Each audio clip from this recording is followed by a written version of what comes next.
a good relationship, having more love, connecting to their partner. And these three mistakes are, number one, you're in a relationship because you need somebody to love you.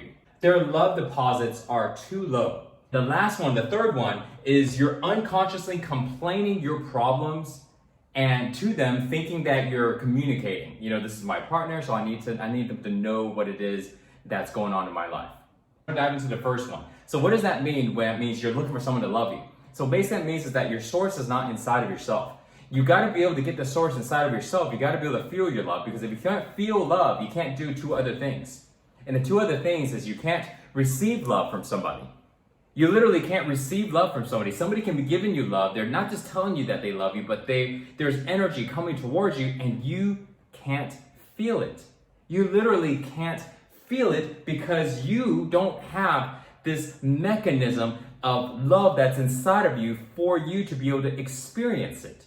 So therefore, somebody can pour all the love to you and you're not going to experience it at all. The number two thing is that now you also can't give any love. So that means you can tell somebody you love them. You can hug them a lot and hold them and go, oh man, I really love you. But if you don't feel love inside of yourself, you don't have love to give to this person. And when you do that, what this person's gonna feel is that you're taking love from them. So when you hug somebody, when you're intimate with this person, when you're being with this person, instead, and your intention is to give love to this person, because you don't feel love for yourself, they're going to experience it as the opposite. So that's why the first thing is you need to connect to the love that's inside of yourself. Okay, you got to be able to feel. You got to feel how it feels like.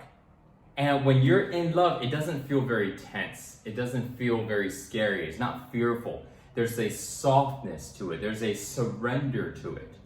There's this nice calmness in when you're connecting to yourself like that. Okay. Now the second thing about not depositing enough, find opportunities to go and give love to your partner. All the small things, not the big things. If you're not doing things on a constant basis and then once a month you try to plan this big thing and your partner's not really excited, well, the reason why is because you need to be giving deposits all the time. Look for small opportunities throughout the day, every single day, to go and do that. And maybe it's something small when you wake up in the morning time, maybe at the evening time if you don't see your partner, let's say throughout the day. Or it could be something as small as just looking at them and smiling.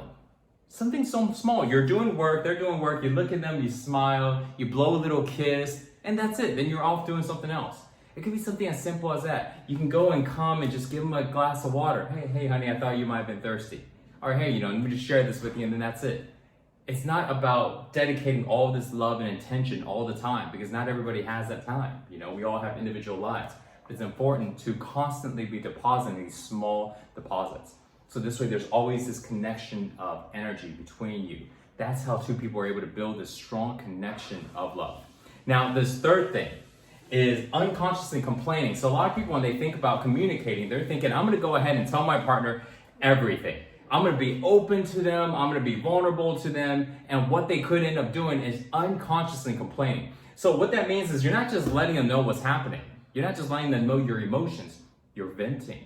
You're directing this unhappy experience that you just had, this really crappy day you had, and that energy that you feel, you're throwing it onto them.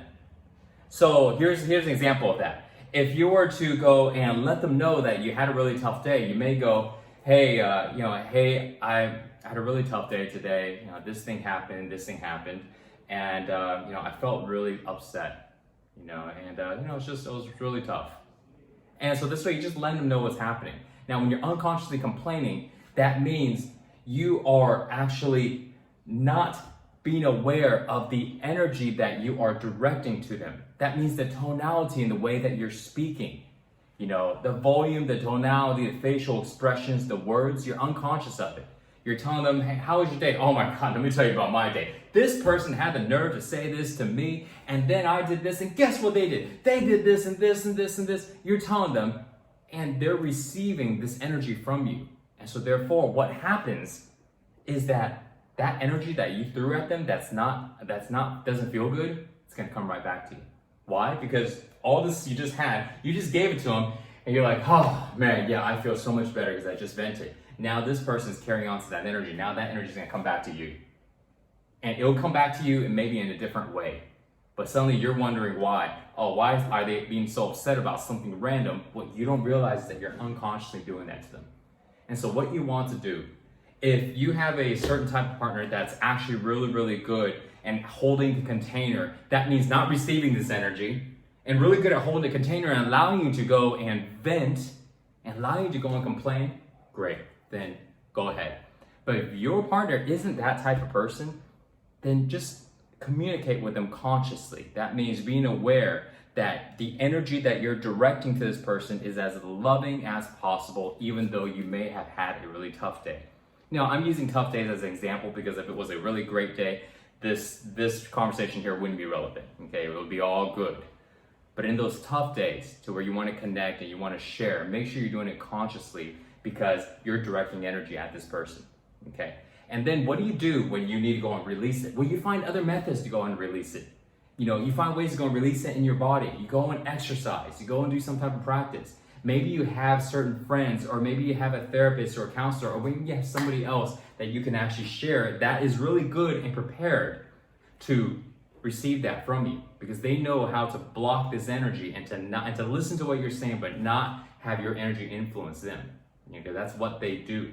That's the same thing like massage therapists that are really good, that are actually knowing how to move energy without taking on somebody else's energy, okay? So these three things, don't make these mistakes, so this way you can allow your relationships to grow, to be stronger, and to have more love energy between you and your partner.